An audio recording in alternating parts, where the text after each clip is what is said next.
Hola, bienvenidas a la tercera serie de programas para cuidadoras primarias. En esta ocasión les tenemos preparadas una serie de cápsulas bien cortitas para que les sea fácil verlas en cualquier lugar en donde estén. No debemos olvidar que un acuerdo es esta negociación. Puede ser esta negociación conmigo, ¿no? Esta negociación con el círculo de apoyo que tengo con el familiar, que puede estar generado por sus familiares, por los vecinos, por los amigos, por toda aquella gente que se interese por esa persona. Y también debo tener acuerdos con los médicos, con las enfermeras, con las trabajadoras sociales, para que todo fluya de una mejor manera y seamos específicos en la relación que vamos a establecer con esta persona y en el trato que vamos a tener con todo el entorno que lo rodea.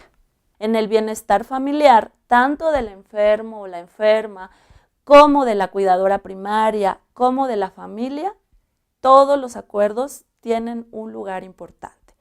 Si, por ejemplo, solo tuviera acuerdos conmigo misma, pero no tuviera acuerdos con los familiares, entonces podría de todos modos tener una sobrecarga o una sensación de culpa por, entre comillas, no cuidar bien porque no está cumpliendo la parte familiar. Entonces, se entrelazan los tres estilos de acuerdo para que haya un bienestar emocional en todas las integrantes y los integrantes, pero sobre todo en la cuidadora primaria y la enferma o en el enfermo, que son prioritarios en salud, digamos, ¿no?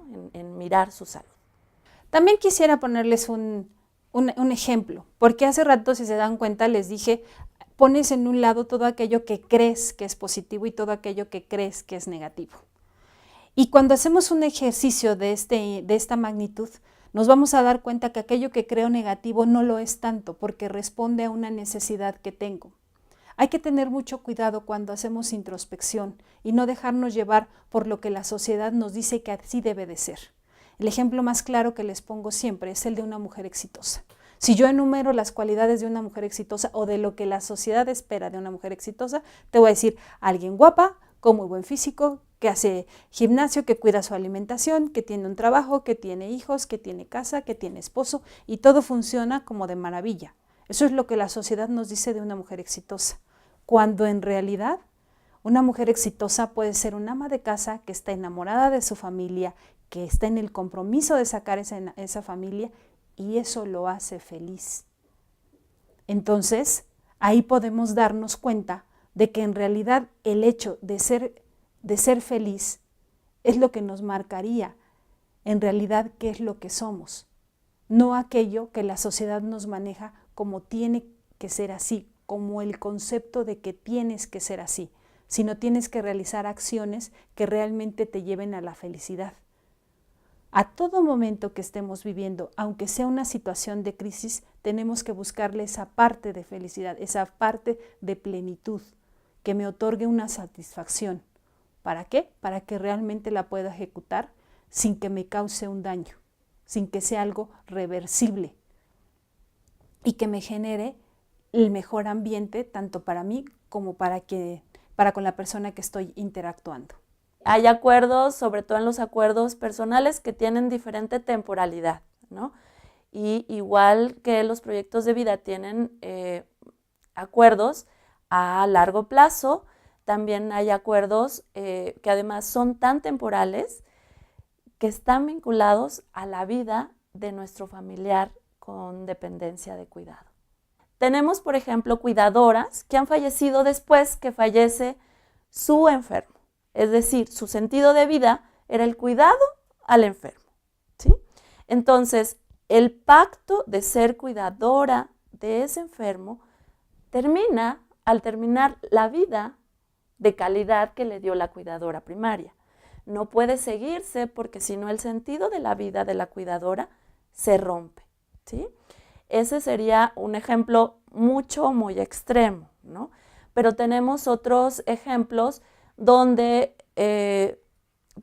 hay que llevar al hospital al enfermo. Entonces hay un acuerdo específico de llevarlo al hospital. Hay un momento en que ya no es necesario. Los médicos, la parte médica dicen, estará en su casa, ya no es necesario. Entonces ahí, otra vez, el acuerdo, si el hermano mayor era quien traía el auto y llevaba a la mamá y lo regresaba, ese acuerdo también termina porque la necesidad de resolver esa situación médica termina. Entonces, en ese sentido, se mueve la temporalidad de los acuerdos. Asimismo, también hay otros que se vuelven mucho más necesarios. Tal vez este acuerdo de llevarla al médico no era con anterioridad porque había cierta movilidad y de repente se necesita que haya un nuevo acuerdo, ¿no? Entonces, en este sentido, decíamos que los acuerdos tienen una adaptabilidad a la situación del momento. Una de las cosas que le han pasado a los cuidadores primarios, pero también a los cuidadores secundarios, es que no se dan cuenta cómo la van pasando, es decir, cómo van sintiendo todos los procesos estresantes. Ya tener que resolver diariamente cuestiones pues muy básicas como limpiar a nuestro enfermo, a nuestro familiar, verlo triste, verlo enojado, que nos grita. Ya en sí mismo todas estas cosas que vamos viviendo cotidianamente son un factor de estrés importante. Si yo como cuidadora no me voy dando cuenta de que tengo ese estrés, de que tengo ese dolor, de que estoy enojada con mi paciente porque me gritó ayer, si no me voy dando cuenta de eso, me cuesta mucho trabajo contactarme conmigo misma. Ese es uno de los síntomas que podríamos visualizar. ¿Yo qué siento? Es una gran pregunta. ¿Qué me está pasando a mí?